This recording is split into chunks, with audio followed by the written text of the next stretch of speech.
Hello, everybody. Dave Neal here, stand-up comic and host of Bachelor Nation News. And we have a little bit of an update on the Sasha TikTok. If you haven't been following the story, you got to go back about 8 videos. This is graduate-level TikTok mastery here.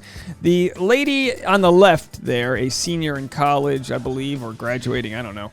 Welcome to student loan debt. We really gave you a dumpster fire of a generation to walk into. Rising home prices, no big deal. You'll have such high interest rates on your Sally Mae loans, it won't make a difference. Anyway, I digress.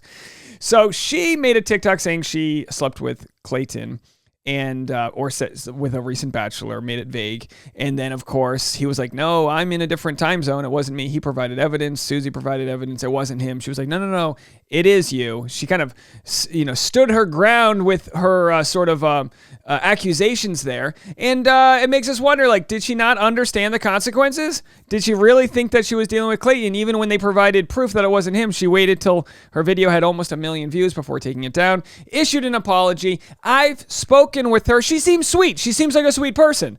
I wonder if the TikTok culture doesn't realize like their ramifications, the consequences, if you will, of actions when it comes to, potentially releasing such scandalous information if it were to be true. So we made the video. Is she lying? Someone said this girl knows damn well she is lying. That's why she's now changing the narrative and playing dumb, even as far as to make up a lie that it was someone pretending to be him. She's full of it and is just trying to cover her ass because now she realizes that her repeated actions might have consequences, which, first of all, that we all go through that in our 20s. We all go through. Now, I didn't have TikTok and a lot of people didn't have access to a huge platform there, but you catch yourself in a white lie or you think you see a ghost and you didn't. I mean, this scenario, trust me, folks, trying very hard to see it from different angles. I've thought that she's lying, and then I've spoken with her, and then I'm more on her side because, no one wants to just vilify some 22-year-old who's like trying her best and living like a sloppy mess of a, TikTok world. Like that's the brand. And I think Sasha would admit that's the brand. It's kind of a sloppy mess of a TikTok world. So anyway, the Love to See It podcast with Emma and Claire gave kind of their recap of it, kind of saying like, let's just leave her alone. Like either she lied or whatever, but clearly she messed up and she's going to live with that. And I agree. I think whether she lied or didn't, she messed up even if she was telling the truth because she wasn't willing to look at the evidence that it wasn't him and was blinded by this catfisher that might have existed. So we're going to get into that. Plus, I've got DMs right here from somebody who's a friend of a friend, and they're just saying, hey, no, she knew exactly what she was doing the whole time. They're not the most scandalous DMs, but we'll get into them. And let's just have a listen to what Emma and Claire had to say with regards to the fallout of all of this. Logic.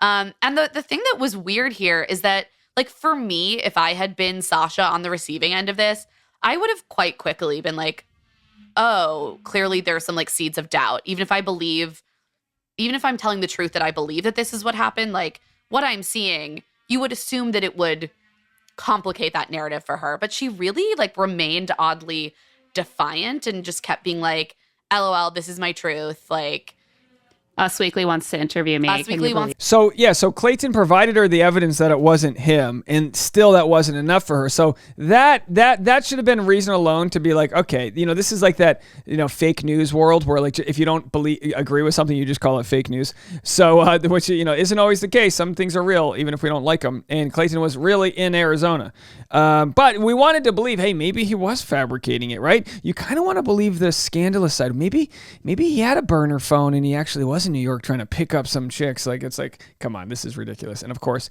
he disproved it. Susie disproved it, but she still ran with it for hours. I mean, pretty much for a full day. Where they had gone back to hook up, and she showed Steve a screenshot of the footage, which was from behind, but it showed Sasha and like this guy from behind, I think entering the elevator. And Steve looked at this and was like, look, this just simply isn't Clayton. It's not even his build. Like, I can tell you from looking at this person from behind, like, that is not him. And he also said on his live that from his perspective, like, he believed that Sasha genuinely believed that she had been with Clayton and that she truly was not an avid Bachelor watcher. Like, some people had been calling that into question. All right, so Reality Steve believes Sasha after talking to her. By the way, I love the construction music sound in the background. Oh, those days of living in New York City. There's always something going on. So Reality Steve believes Sasha, and let's see what the ladies have to say about it. Familiarity with the franchise. And I think that like her affect while she made the TikTok was really off-putting to a lot of people and definitely created the impression, along with, you know, her stories about, oh, Us Weekly wants to interview me, LOL, that she was literally just making this up for attention and for TikTok clout.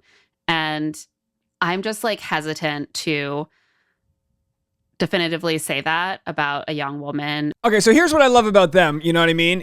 During this Bachelor Nation feeding frenzy, we've got a nice sort of rational take here, saying, "Look, I'm not willing to accuse her of being a liar, even if it looks like she might be lying, because I'm just not willing to do that because I don't have all the evidence."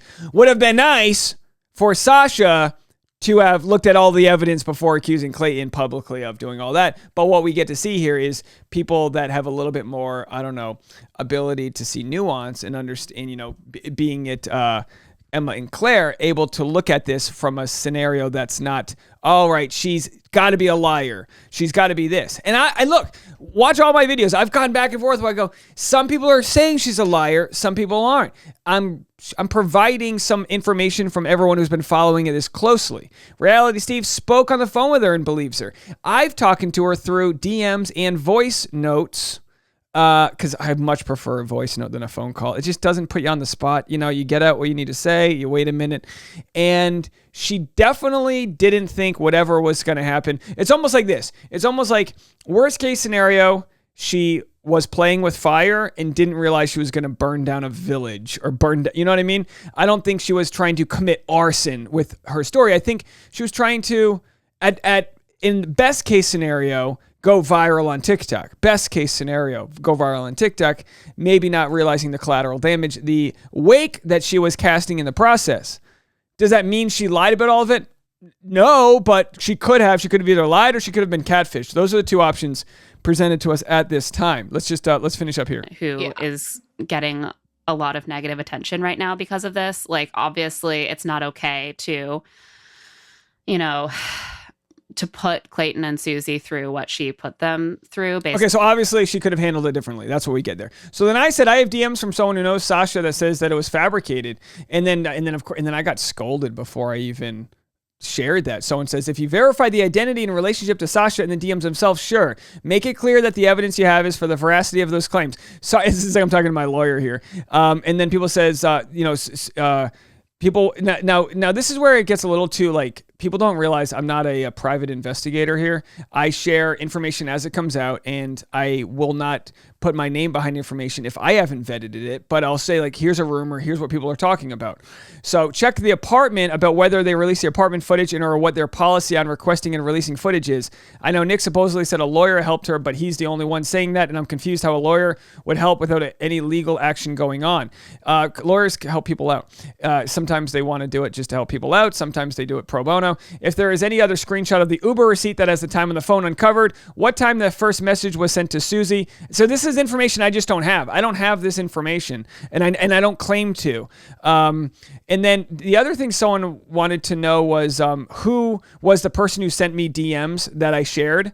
Not the private ones, but there were DMs. And again, this is all, I understand people want to know all this. I leave this out of the videos, the nitty gritty, because we have so much to talk about. But people have asked me, let's go here. People have asked me, how do I know this person, my source, is legitimate? Well, my first source, I wasn't shying away from who it was one of Sasha's best friends. One of Sasha's best friends has been a longtime viewer of my channel and told Sasha, Dave's going to be fair. And sure enough, I've been pretty critical of Sasha, which was tough on her best friend, because she's like, oh my gosh, I've always valued this guy, and now he's being tough on my friend. I can imagine it was not a good feeling for her. With that said, I think I've been fair towards Sasha. I think regardless of if she was catfished or not, she made the TikTok for clout. That's what TikTok is. I don't necessarily disagree with exposing somebody, but she neglected the facts that were coming in, double down and all of that. So that's just what happened. I don't condone death threats or whatever. I don't think she's getting death threats. I think we overuse the term death threats. Anyone can be like, oh, die. Oh, I got a death threat. No, you did. You got some jabroni sending you a text message while they take a dump. You know what I mean? Not to minimize death threats here. But yeah, she probably got a lot of hate. I don't condone any of that. You guys know I don't condone any of that. I don't allow it in my chats. I try to delete that, block that, but it exists elsewhere and we can't control that. We just can't. We can say we don't like it, but we can't control it when it exists out there. Kind of like she couldn't control the narrative when she released all this damning information that proved to be not true. So it's almost like she's driving a Lamborghini, but doesn't know how to drive stick. She had a big story. She stalled and she didn't have all the proper evidence. Whether she's the victim of a catfish or not, we just won't know. So I got this information. And like I said, I had all that information from her friend. This information that I have right here is not scandalous. This is just somebody's opinion that is in a parallel social circle to her. Someone who knows her. They have family friends that know each other. They're in the same community, college, New York City, whatever. Anonymous, please. Okay, so this is probably irrelevant by now. No, not really. But I don't know. I just wanted to offer my 2 cents on the matter. LMAO. I don't know what I/A means. Whatever. A lot of my friends know Sasha and her friend group personally, and to put it simply, she did this on purpose and totally knew what she was doing. I doubt you'll even see this, but in case anyone else needed one more bit of confirmation, LMFAO, here it is. Now, this is somebody's opinion on the internet that knows Sasha, or but not like a close friend. Okay. So this person says she definitely did it on purpose, but then doesn't provide any proof that she did it on purpose. Okay, so this is just her opinion that she believes it was done on purpose.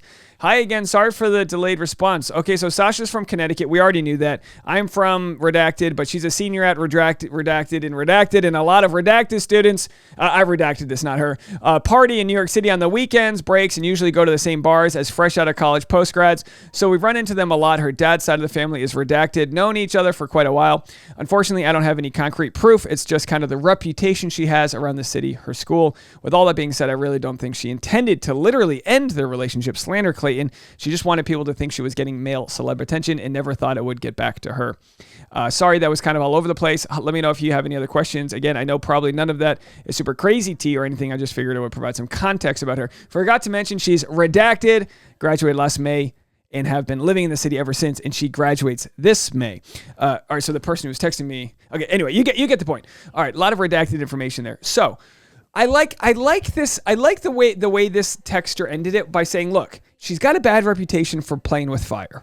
And in this case, she probably didn't even want to have anyone know that that the lookalike was a Clayton lookalike. She and again, we're doing some mental gymnastics here. But according to this person, saying, look, she probably didn't want to out the guy, and once it got out, she probably doubled down on her story until she had someone tell her, like, dude, like Reality Steve was really like, you got to apologize. He was pretty hard on her. You got to apologize. You got to own up to this.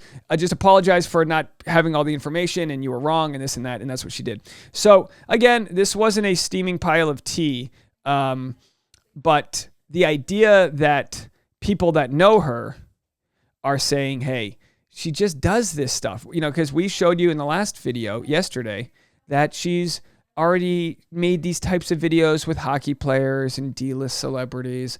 And it's like, look, hey, she's 22. Tell your story. But just, be careful that you're not, if you're not telling the truth, that you are not affecting other people. If she wanted to make a TikTok every single day, being super vague, oh, I hooked up with this guy who played on a minor league base. Do that, because it's fan fiction. It's not true.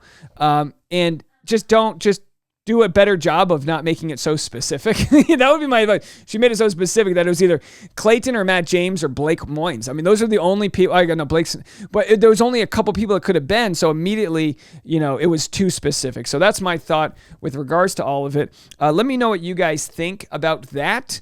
Again, not crazy information. In the end, I think she learned her lesson, regardless of whether or not she lied or didn't lie. I think she learned her lesson that it was pretty sloppy. use of your platform. We'll continue to see stuff like this happen because people use TikTok in a way that does not. It's dangerous. People are getting burned on there because they're willing to do anything or say anything to get some new followers. But that's 2020, folks. Let me know what you guys think. That's it for me. Bye, guys.